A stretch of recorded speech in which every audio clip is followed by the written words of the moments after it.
What's up, everybody? It's your boy Rebel here, and for today's episode, we got the P90 SMG. Let's get into it. On your feet, soldier! We are leaving! So what's up? How we all doing? Hope we're all having a wonderful day today. So let's get into the P90 SMG. And I gotta say, when I recorded two really good rounds of gameplay, and then when I went to look back at the gameplay, it's which I think is really symbolic of my overall feelings of this gun. At a base form, it's a lot of fun and you could do really good. But then when you start to try to figure out what you can actually do with it, you learn that it's and you can't do anything at all with it. And that's exactly how I feel about this gun. So getting into what the gun is at its base, it brings three words to mind: great, fun, and fast. Great, breaking that down, it's not the best. It's definitely not the best. The MP5 and the MP7 are going to outclass it, but it's not bad. It can be terrible though, and I have no idea how to explain why it feels so terrible. But with no attachments, I went 44 to 30. With attachments, I went 14 to 29. Now that could be because the gun's worse with attachments on it, or it could be that I got into a f***ed up lobby. You know, that's probably what it was. Getting back to the three words: great, fun, fast. Fun, yes, it is fun. This gun is pretty fun to use. And fast, well, it does have a really fast fire rate, and that is actually pretty handy. Now, breaking down what this gun is all about, I gotta say it's kind of weakish when you look at the damage. It's got weak damage. Not super weak, it's not a pea shooter, but it's not the strongest SMG by a long shot. On top of that, it does have really low recoil, so that is always handy. And on top of that, it also has a pretty usable iron sight. I prefer red dots if I'm stacking out my class, not to mention this gun doesn't really have a lot of attachments, so I find myself with 4 attachments, and it's like I'll put the GI mini reflex on anyway. But you can use the iron sights if you like to. On top of that, it's got unique ammo. It's the only gun in this game that uses the specific type of ammo that this gun uses, and it's got a somewhat slow reload speed. But with 50 rounds in the mag, you're not really gonna ever need to reload it. Is it 50? Am I wrong there? Am I wrong?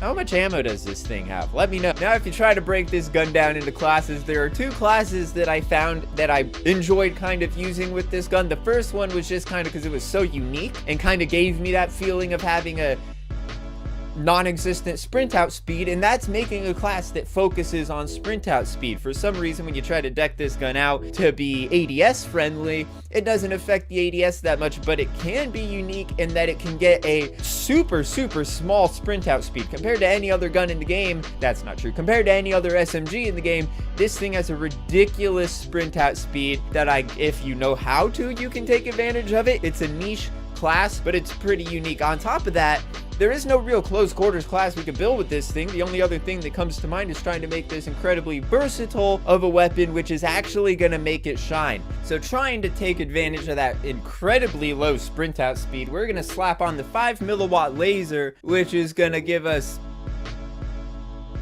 sprint out speed and hip fire accuracy, which I guess it's honestly the only thing you can use for hip fires, but I'll get into that in a second. On top of that, I got the FSS ring sight, which is a completely unique optic for the P90, and I couldn't use it on the versatile class because I wanted a bigger scope on there, so I put it on here just to get some use out of it. Honestly, there's really nothing else you can really pick. On top of that, we got the fly strap, because that's going to give us sprint to fire speed as well as aim walk movement speed, so we'll be able to strafe faster, but that sprint out speed is what we're trying to get here. On top of that, we got the stippled grip tape for ADS speed and sprint out speed. That sprint out speed is going to be as low as it can go right here. So basically, you run around and you hit R2 before hitting L2, and the gun's going to be firing almost instantaneously, which means instead of the L2 R2 like to like ADS and start shooting and then start ADSing if you have this build. And just to finish this off, sleight of hand, because the reload is a little slow.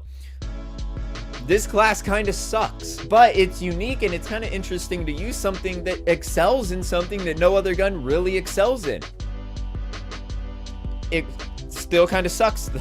If you're going for hip fires or like playing on shipment, I would say use this one. This is going to be a little easier for those hip fire kills. And then we have the class that I took into Ground War. Now, lucky enough, I was able to get on Anita Palace, Anita Palace, whatever it is. And that map is a little more close quarters than all of the other Ground War maps. And I gotta say, this class really shined pretty brightly when I was playing on that map. So to start this off, we got the Forged Tack Retribution Barrel, because that is gonna give us damage range, bullet velocity, and recoil control. All three pretty good things if we're gonna be trying to use this at not only medium to close ranges, but also medium to long ranges as well. Not long, but medium long. So we want that extra range, extra recoil control, and a little better bullet velocity. On top of that, we got the tack laser to rebound that ADS speed that we just lost, as well as some aiming stability. If we are using this at a further distance, aiming stability, the little wobble when you ADS, that goes down a little bit too. It's gonna make things easier. On top of that, we got the canted hybrid because I wanted a 3-point optic, and I also wanted a red dot so when people got right up in my face,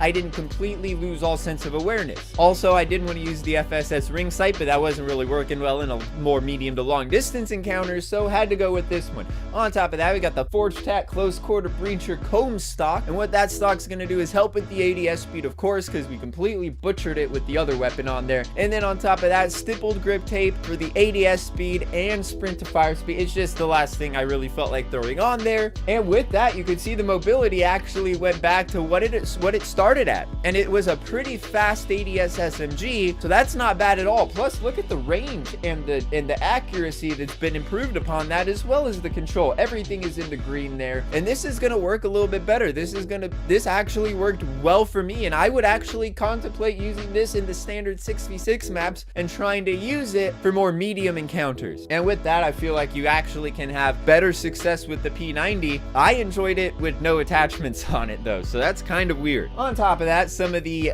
camo challenges that we got for this are crouching, 110 crouching kills. That's a little high and it's going to take a while because you really have to go out of your way to do that. On top of that, we got 50 mounted kills, which was, yeah, I had to go out of my way to mount. There was the 50 long shots. That was not too hard in Ground War with this class. It has good range and it has good recoil control, so this is actually a pretty easy gun to get the long shots on. On top of that, we got 100 hip fires.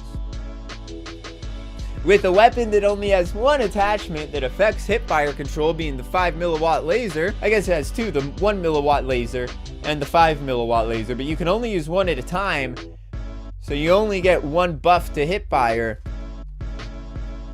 This challenge sucks. It's not even a challenge. This grind, this pointless grind utterly sucks. I had to play 4 to 5 extra matches just to finish hipfires. I had 24. I had to play 5 matches to get another 26 hip fires because this gun is utter garbage at hip firing. I don't even know what to say, except for Infinity Ward, eat my And that's gonna wrap this one up. Thanks for watching. Smash that like button, hit that sub button, gently tap that notification bell, all that other good stuff. Oh boy, I just got the PP19 to get to gold before I got platinum SMGs, so yay! And then 3 snipers after that. So, oh boy, I am getting close. We are in the final leg of the race here, people. Let's get it. Until next time.